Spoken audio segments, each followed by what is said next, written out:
On va prier avant le message. Oui, ces chants, Seigneur, qu'on a chantés, qui montrent l'œuvre que tu as faite dans nos vies. Tu es venu nous chercher comme un berger. Nous qui étions chacun des brebis égarées, perdus dans nos propres pensées, dans nos propres petits objectifs, dans nos souffrances. Mais tu es venu pour nous apporter une nouvelle vie en Jésus-Christ. Et on veut te louer pour cela. Merci aussi pour cette nouvelle vie que tu veux développer en nous, cette vie en abondance, qui demande aussi, tu nous l'expliques, Jésus nous l'explique, un renoncement à certaines choses pour de meilleures. C'est la croix pour la résurrection. Apprends-nous, Seigneur, à découvrir cette nouvelle vie par la puissance de l'Esprit Saint dans notre vie de tous les jours. Et merci pour ce message, Seigneur, cette parole de Jésus qui apporte la vie, qui nous transforme de l'intérieur et qui nous donne une direction selon ton cœur. Amen. Tu peux afficher la première diapo, Youssef, s'il te plaît. Voilà. Avec la guerre en Ukraine et les tensions internationales, avec les clivages, les tensions dans la société française, avec les clivages et les tensions, même dans l'Église, la parole de Jésus que nous allons voir, sa 7e béatitude du Sermon sur la montagne, nous montre l'attitude fondamentale de Dieu, notre attitude fondamentale si nous voulons lui ressembler, si nous marchons dans ses voies, par son esprit. Matthieu 5, verset 9. Heureux ceux qui procurent la paix, car ils seront appelés fils de Dieu. Au passage, Jésus fait peut-être ici une petite pique à l'empereur Auguste, qui gouvernait l'Empire romain, qui non seulement se vantait d'avoir rétabli la paix, la Pax Romana, dans tout l'Empire, mais bien sûr, on ne peut pas imposer la paix par la force et l'occupation, on verra cela. Mais César Auguste qui se faisait aussi appeler divin fils. Voilà, cette béatitude va un peu à l'encontre du projet de l'empereur, parce que Jésus parle ici de véritable paix et de véritable fils de Dieu. Comme les béatitudes qui précèdent, cette béatitude décrit les disciples de Jésus, c'est-à-dire aujourd'hui les chrétiens, ceux qui se sont réconciliés avec Dieu en se repentant de leurs péchés, de leurs mauvaises attitudes passées, et en plaçant leur foi en Jésus-Christ pour leur salut. Ils en sont heureux, car ils ont reçu de Dieu le cœur nouveau dont nous avons parlé dans la béatitude précédente, et ils ont maintenant la volonté de répandre cette paix qu'ils ont reçue dans la grâce de Dieu. Le mot grec traduit ici par « qui procure la paix » se trouve seulement ici, dans ce verset, dans la Bible. Et c'est en fait un adjectif qui caractérise des personnes, un mot composé du mot paix et du mot faire. Il est rendu de plusieurs manières selon les différentes versions, artisans de paix, qui répandent la paix autour d'eux, faiseurs de paix. Et cet adjectif unique de la béatitude, faiseur de paix, est en fait dérivé d'un verbe quasi identique, qui lui aussi est unique et qui se trouve qu'une seule fois dans le Nouveau Testament, et on le trouve en Colossiens, chapitre 1, verset 20. Et il nous parle cette fois de la paix que Dieu a faite.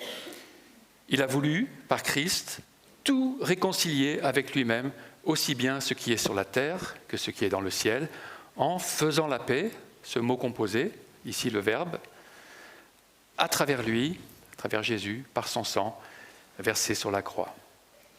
On a ici une réconciliation de dimension cosmique. Une démarche de paix voulue par Dieu et rendue possible à travers le sacrifice de Jésus. Comment cette réconciliation et cette paix dans le ciel et sur la terre nous concerne-t-elle, nous implique-t-elle? Comment pouvons-nous y participer? Il faut déjà comprendre de quelle paix Jésus parle. Parce que pour un juif du 1er siècle, le mot paix est bien plus chargé de sens que notre mot paix en français.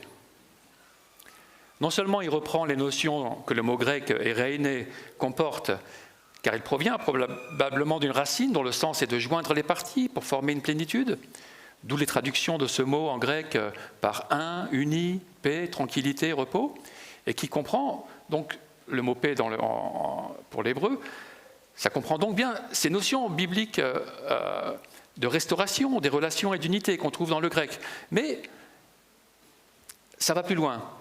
Cette première partie donc, grecque ressort particulièrement dans les passages comme Éphésiens 4.3, où il est dit « Efforcez-vous de conserver l'unité de l'esprit par le lien de la paix. » Et que la paix de Christ, en Colossiens 3.15, à laquelle vous avez été appelés pour former un seul corps, règne dans vos cœurs. Mais la paix, pour Jésus, est plus riche que ça. En tout cas, plus riche que la lecture que nous, occidentaux, pourrions avoir de ces versets dans une lecture superficielle. Dans la Bible, le mot paix va plus loin que cette notion grecque. Il est aussi chargé des notions hébraïques du mot shalom, avec ces notions de complétude, de bien-être, de bonne santé, de paix, de prospérité. Et cela est plus large que les émotions que nous pouvons ressentir, ou qu'une simple absence de conflit.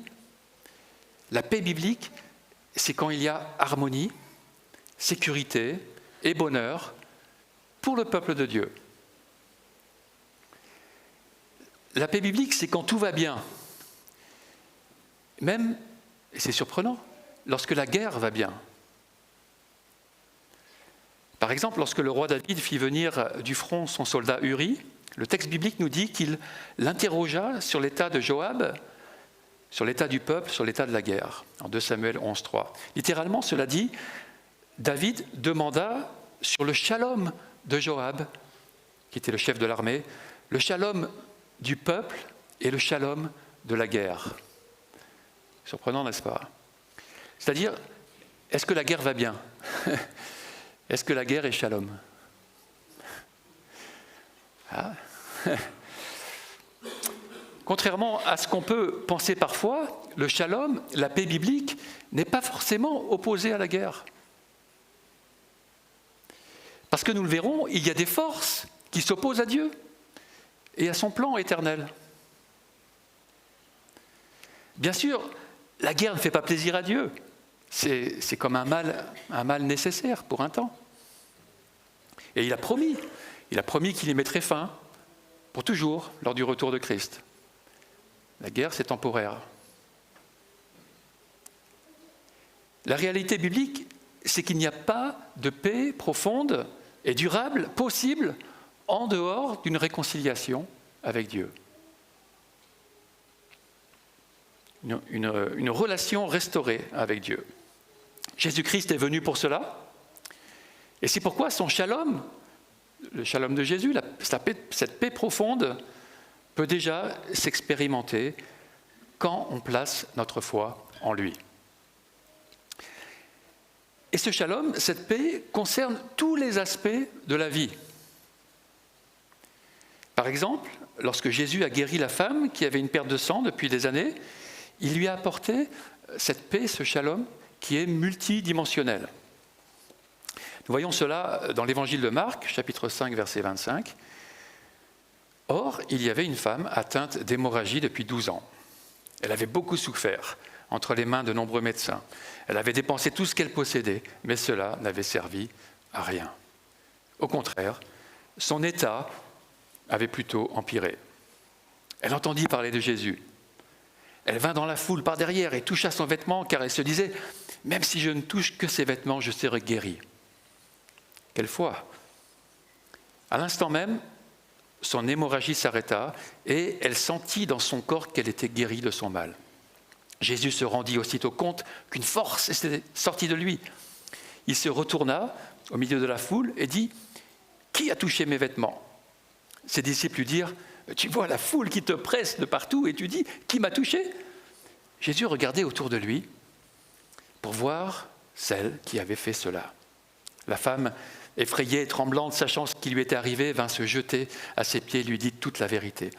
Alors Jésus lui dit « Ma fille, ta foi t'a sauvée, pars dans la paix et sois guérie de ton mal. » Cette femme était auparavant considérée comme impure et donc comme mise au banc de la société, autant socialement que religieusement. Et non seulement Jésus la guérit physiquement, mais il la restaure au niveau communautaire et spirituel. Il lui rend sa dignité en disant publiquement que sa foi l'a sauvée, qu'elle peut désormais aller en paix. C'est-à-dire qu'il a rétabli son shalom, sa complétude, son bien-être, sa bonne santé, sa paix, ses relations et ses possibilités de prospérité. Jésus, le Fils de Dieu, est celui qui apporte le shalom, cette paix globale, pour ceux qui veulent bien la recevoir. Il est bien le prince de la paix, annoncé, celui qui apporte une paix sans fin au trône de David et à son royaume. Tu peux donner le texte suivant dans Ésaïe 9,7, voilà. Parce que sur Jésus, le châtiment qui nous donne la paix est tombé. Et il est donc venu annoncer la paix à vous qui étiez loin et à ceux qui étaient près. Il est ainsi notre modèle de l'artisan de paix, celui qui fait la paix. Lorsqu'il guérit, lorsqu'il nourrit aussi les foules, lorsqu'il prie pour la paix et pour l'unité, et surtout lorsqu'il se donne pour réconcilier les humains avec Dieu, et les humains entre eux aussi. Et quand il a fini sa mission, après sa résurrection, on voit que sa paix est là, plus forte que tout, que c'est elle qui l'emportera ultimement. Et lorsqu'il proclame ainsi à ses disciples, à plusieurs reprises, quand il leur apparaît, il leur dit que la paix soit avec vous. Un des titres qu'on voit pour Dieu dans la Bible, c'est le Dieu de paix. Il est celui qui fait la paix, celui qui donne la prospérité et le bonheur. Et c'est pourquoi ceux qui agissent comme lui et comme Jésus sont appelés ses fils. C'est la deuxième partie de la béatitude. Heureux ceux qui procurent la paix, car ils seront appelés fils de Dieu. En aparté, il est dit ici fils, mais ce n'est pas forcément que le fils mâle. Le mot peut tout à fait être traduit par enfant lorsqu'il concerne tous les chrétiens, fils et filles. Et c'est ce que font d'ailleurs certaines versions qui disent « ils seront appelés enfants de Dieu ». Alors pratiquement, ça veut dire quoi? Procurer la paix comme un fils ou comme une fille de Dieu. Quelques versets plus loin, Jésus va donner un exemple concret à ses disciples sur la façon d'apporter la paix comme un fils de Dieu. Il dit en 5,43 « Vous avez appris qu'il a été dit « Tu aimeras ton prochain et tu détesteras ton ennemi. Mais moi, je vous dis, aimez vos ennemis, bénissez ceux qui vous maudissent, faites du bien à ceux qui vous détestent, priez pour ceux qui vous maltraitent et qui vous persécutent, afin d'être fils de votre Père céleste. En effet, il fait lever son soleil sur les méchants et sur les bons. Il fait pleuvoir sur les justes et sur les injustes. » Faire lever le soleil et apporter la pluie fait partie du shalom de Dieu. Cette possibilité de prospérité que Dieu apporte à l'humanité et il le fait pour tous, même pour ses ennemis. Jésus, en étant littéralement le Fils de Dieu, démontrera au long de sa vie, de sa courte vie, en tout cas publique, ce que c'est que d'apporter la paix pour tous. Et ainsi, nous-mêmes, à son exemple, en tant qu'enfants de Dieu, nous sommes artisans de paix lorsque nous travaillons pour la guérison. Ce n'est pas par hasard si les premiers hôpitaux ont été établis par des chrétiens. C'est dans cette dynamique-là de Jésus. Nous procurons par exemple aussi la paix lorsque nous sponsorisons des enfants dans des pays pauvres pour qu'ils puissent manger au moins un repas par jour et aller à l'école, pour qu'ils puissent être en bonne santé et prospérer. Nous répandons la paix lorsque nous cherchons à apaiser des conflits au niveau international, comme le font plusieurs organisations chrétiennes, ou lorsque nous favorisons l'apaisement des conflits chez nous, à l'école, au travail, dans l'Église. Parce que la plupart des textes bibliques, en tout cas beaucoup d'exhortations du texte biblique, s'adressent aux chrétiens pour les relations dans l'Église. Ouais. Ainsi, Jacques décrit le résultat de ceux qui vivent selon la sagesse d'en haut, c'est-à-dire selon la volonté de Dieu, en disant « Ceux qui créent la paix autour d'eux sèment et récoltent dans la paix une vie qui plaît à Dieu. » Ainsi, nous sommes ailleurs exhortés dans le Nouveau Testament à rechercher la paix, à vivre en paix, à être en paix les uns avec les autres. S'il est possible, autant que cela dépende de vous, soyez en paix avec tous, soyez en paix entre vous. Et oui, parce que être artisan de paix suppose qu'il y a des conflits à gérer, même dans l'Église, même entre couples, même dans les familles, bien sûr. Nous ne pouvons pas y échapper, parce que nous avons différents points de vue, parce que nous avons différents intérêts, différents caractères, différentes façons de comprendre et de vivre. Alors ça frotte un peu parfois. Alors pratiquement, comment retrouver la paix? Comment aller dans ce sens de ces exhortations à garder la paix lorsqu'un conflit arrive avec un frère, une sœur ou d'autres personnes? Une personne qui s'appelle Ken Sande, dont je vous ai déjà parlé dans le passé, a schématisé le processus à partir de la sagesse biblique de comment aborder un conflit bibliquement. Je vais vous montrer un diagramme maintenant qui montre les 3 types de réponses au conflit. Sur la gauche, les réponses simulant la paix, qui ne font que reporter la résolution du conflit, et sur la droite, les réponses visant à refuser la paix, qui endommagent généralement les relations et aggravent la situation. Et les 6 réponses centrales pour le rétablissement de la paix visent à trouver une solution équilibrée, qui est juste, mutuellement acceptable, à un conflit. C'est la façon biblique de traiter un conflit. Alors regardons d'abord les réponses de fuite, celles qui simulent la paix. Ces 3 réponses qui se trouvent sur le côté gauche sont utilisées par les personnes qui cherchent davantage à éviter ou à s'éloigner d'un conflit qu'à le résoudre. Je dois tout de suite dire que naturellement, je me trouve soit du côté gauche, soit du côté droite. Je crois pouvoir dire que pour nous tous, c'est la réponse naturelle, charnelle, qui nous vient, qui est soit d'éviter, soit d'attaquer. Soit la fuite, soit l'agression. Face à un conflit, la première réaction peut donc être le déni. Une façon d'échapper à un conflit est de prétendre qu'il n'y a pas de problème. On le met sous la couverture, on dit non, il n'y a pas de problème. Mais c'est aussi de refuser de faire ce qu'il faudrait faire pour résoudre le conflit correctement.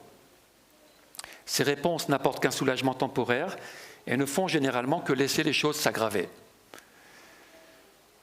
Alors il procure, Ken Sande, des exemples bibliques pour chacune de ces positions, mais on va se cantonner aux 6 centrales, sinon ça va être trop long. S'il y en a qui s'intéressent, vous pouvez venir me voir et puis je vous donnerai les passages bibliques.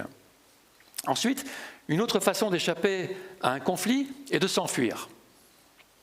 Cela peut prendre la forme de la rupture d'une amitié, de la démission d'un emploi, de la demande de divorce ou la démission de l'Église.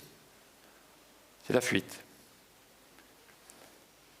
Elle peut être légitime, parfois, dans des situations extrêmes, comme celle de violence, pour se protéger. Mais dans la plupart des cas, elle ne fait que repousser la solution appropriée au problème. Elle ne gère pas le problème. Et à l'extrémité, lorsque les gens perdent tout espoir de résoudre un conflit, ils peuvent chercher à échapper à la situation ou lancer un appel au secours désespéré en tentant de s'enlever la vie. Ça arrive. Le suicide, c'est l'abandon ultime et il ne permet évidemment pas de régler le conflit entre les parties, ce que nous sommes appelés à faire. À l'opposé, les trois réponses qui se trouvent sur le côté droit sont souvent utilisées par des personnes qui, en réponse à un sentiment d'agression, sont plus intéressées à gagner le conflit qu'à préserver la relation.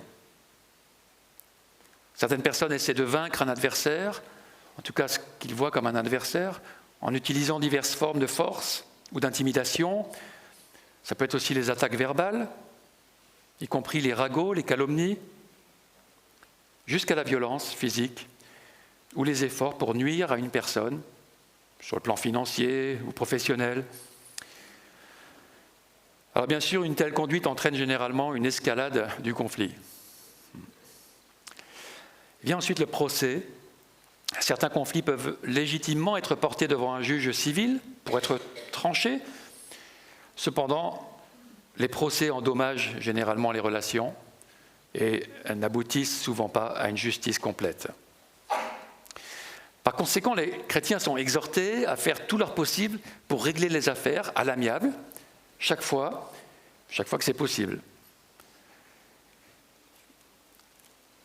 Et à l'extrémité, certaines personnes peuvent être prêtes à tout pour gagner un litige. Elles veulent éliminer le problème en éliminant les personnes qu'elles voient comme un ennemi, comme des ennemis. Ça peut aller littéralement jusqu'à tuer ceux qui s'opposent à elles. Mais même si nous n'attaquons pas quelqu'un physiquement, Jésus va montrer quelques versets plus loin qu'on peut malgré tout être coupable de meurtre, simplement en nourrissant de la colère ou du mépris dans notre cœur à l'égard de quelqu'un d'autre. Et donc, au centre, nous avons la démarche biblique pour résoudre les conflits, ou pour le gérer. Et ces 6 réponses, de gauche à droite, œuvrent pour la paix. Elles visent à trouver une solution juste, mutuellement acceptable, à un conflit. Elles peuvent être divisées en 2 catégories. Les 3 premières sur la partie gauche sont des réponses personnelles et les 3 suivantes, des réponses assistées. Les réponses personnelles de rétablissement de la paix sont mises en œuvre en privé entre les parties elles-mêmes qui sont concernées. Bien qu'il soit approprié pour l'une ou l'autre des parties de demander des conseils sur la manière de mettre en œuvre ces réponses, elles devraient normalement essayer de résoudre leurs différends en tête-à-tête avant de demander à d'autres d'intervenir dans le conflit. Ça vous est peut-être arrivé d'être dans cette situation? C'est pas facile. Vous le savez, d'aller en tête-à-tête et de faire que ça se passe bien.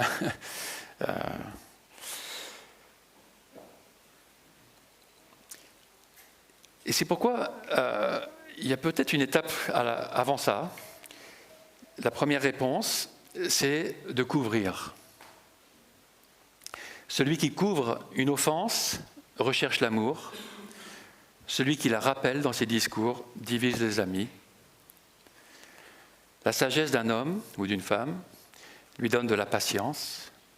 Il est à sa gloire de ne pas tenir compte d'une offense.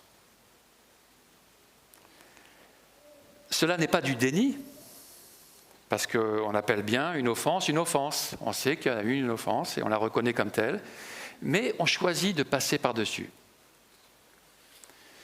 De nombreuses disputes peuvent être évitées ou résolues correctement, simplement en ignorant l'offense, en pardonnant tranquillement à la personne qui vous a fait du tort. Mais si la relation en a été endommagée, si on n'arrive pas à passer comme ça par-dessus parce que c'est trop grave, eh bien cela doit passer par une réconciliation.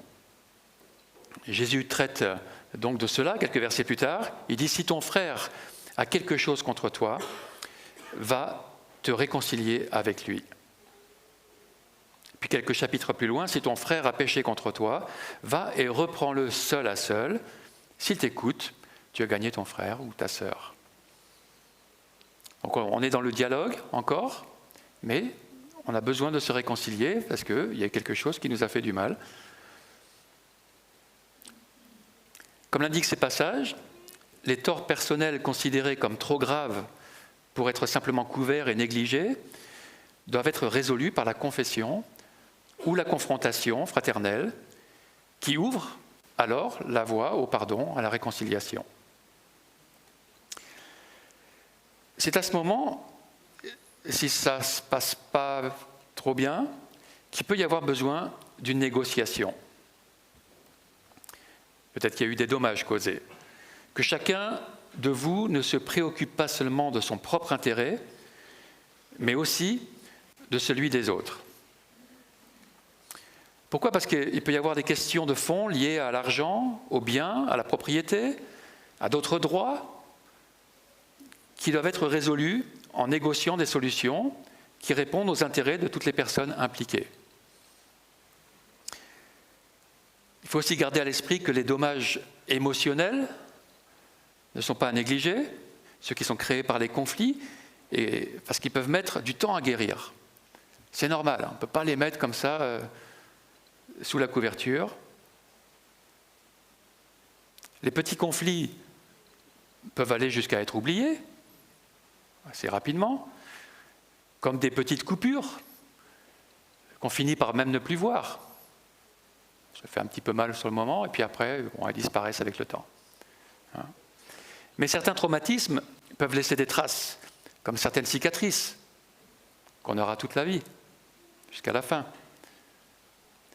Cela ne doit pourtant pas nous dispenser d'avancer dans ce processus de réconciliation. Alors, si les parties ne parviennent pas à résoudre un conflit par le biais du rétablissement personnel de la paix entre les deux parties, elles doivent rechercher l'une des réponses assistées. On cherche de l'assistance, de l'aide. Pour cela, on doit demander de l'aide à d'autres personnes de la communauté de préférence, entre chrétiens.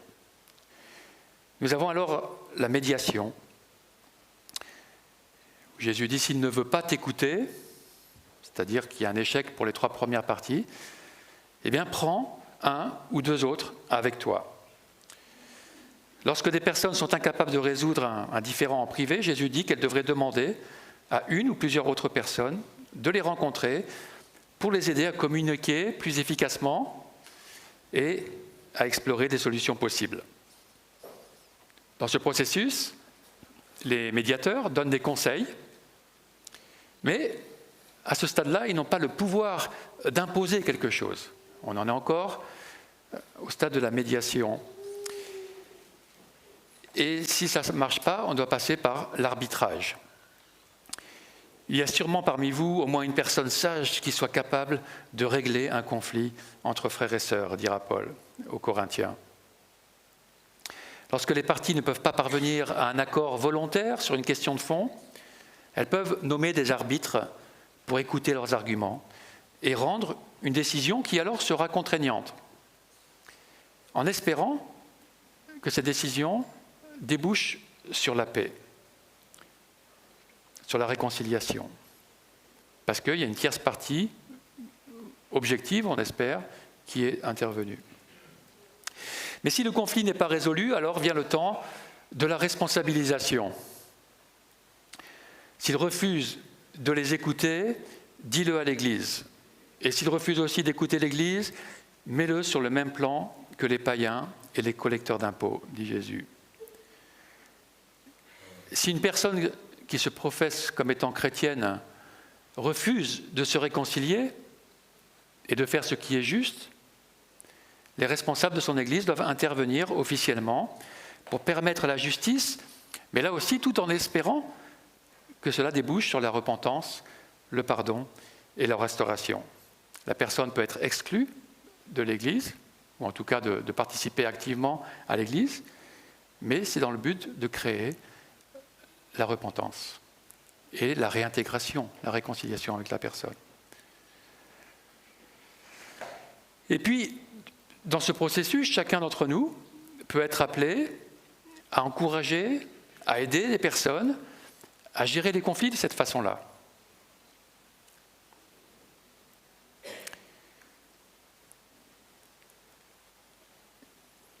Ayant dit tout ça, il ne faut pas oublier que la résolution du conflit n'est qu'une première étape.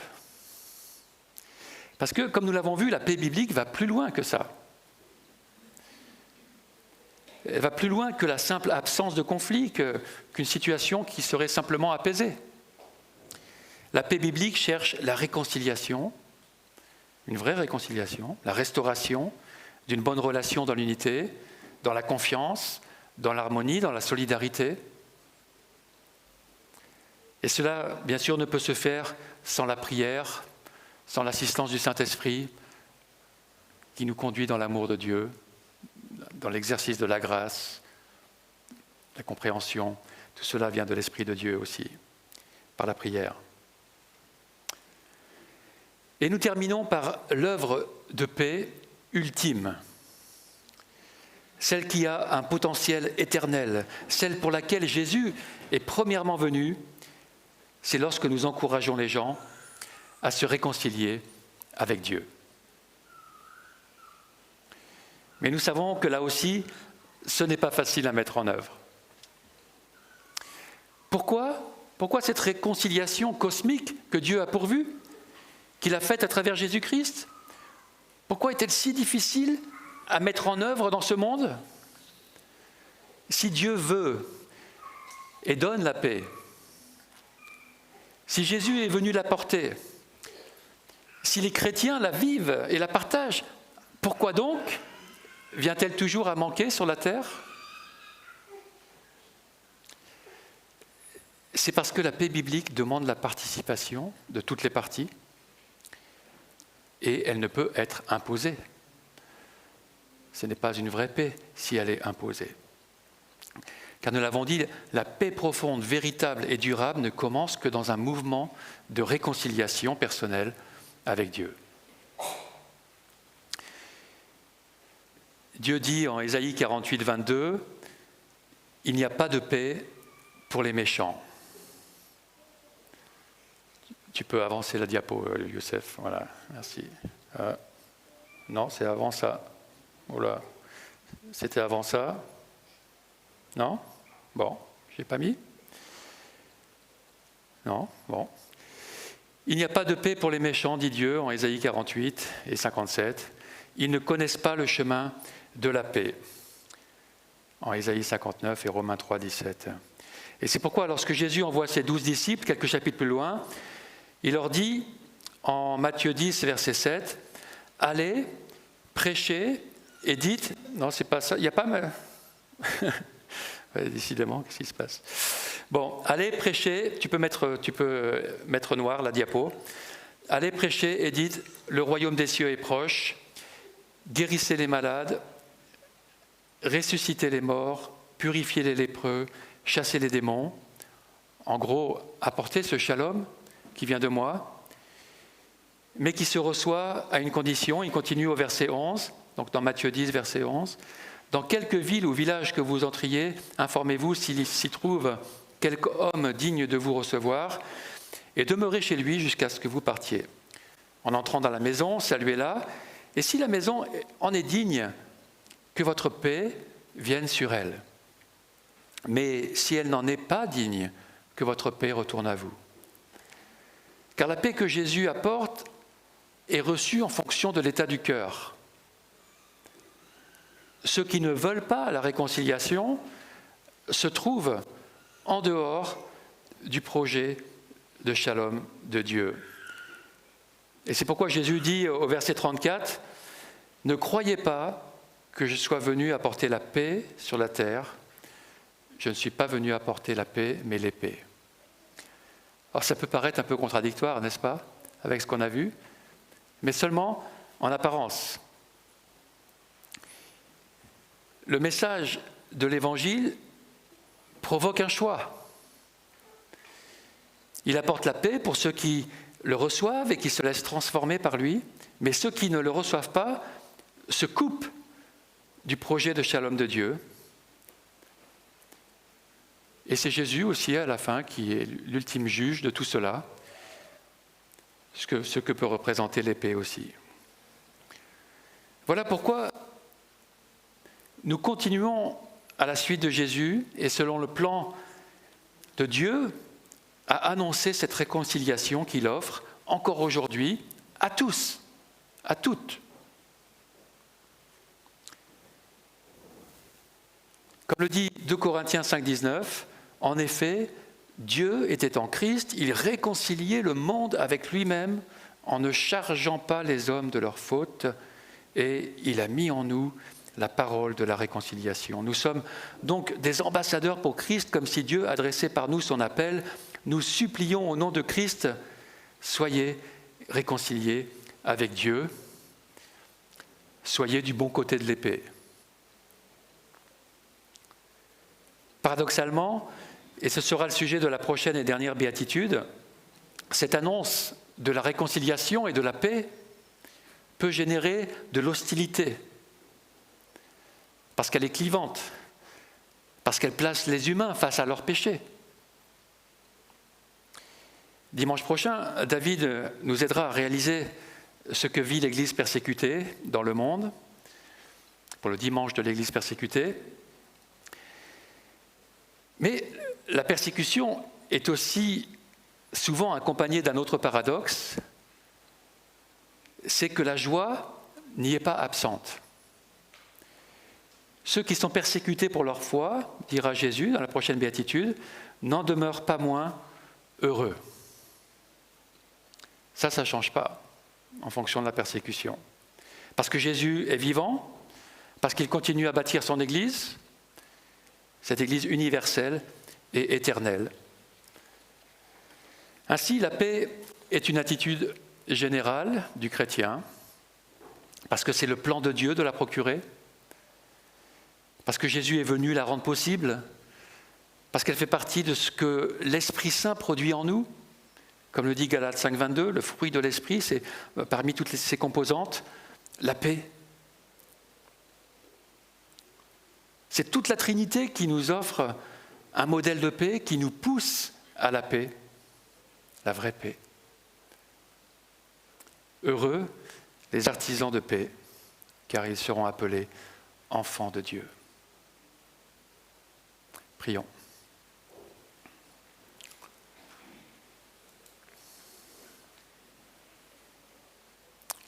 Merci Seigneur, notre Père, d'avoir pourvu à la possibilité de paix avec toi, de réconciliation en Jésus-Christ.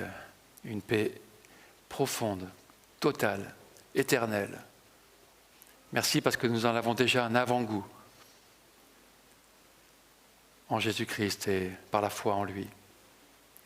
Que nous pouvons en avoir un avant-goût aussi dans nos relations les uns vers les autres.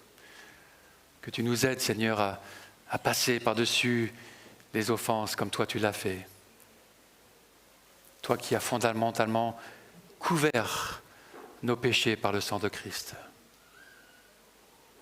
Parce que tu désires la réconciliation. Et merci parce que tu nous transformes de l'intérieur pour ne plus que nous t'offensions, pour ne plus que nous offensions nos frères et sœurs, progressivement.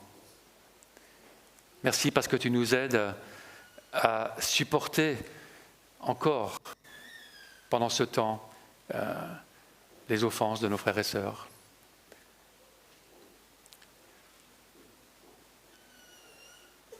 Merci Seigneur, parce que c'est toi qui apportes la paix, que tu nous l'apprends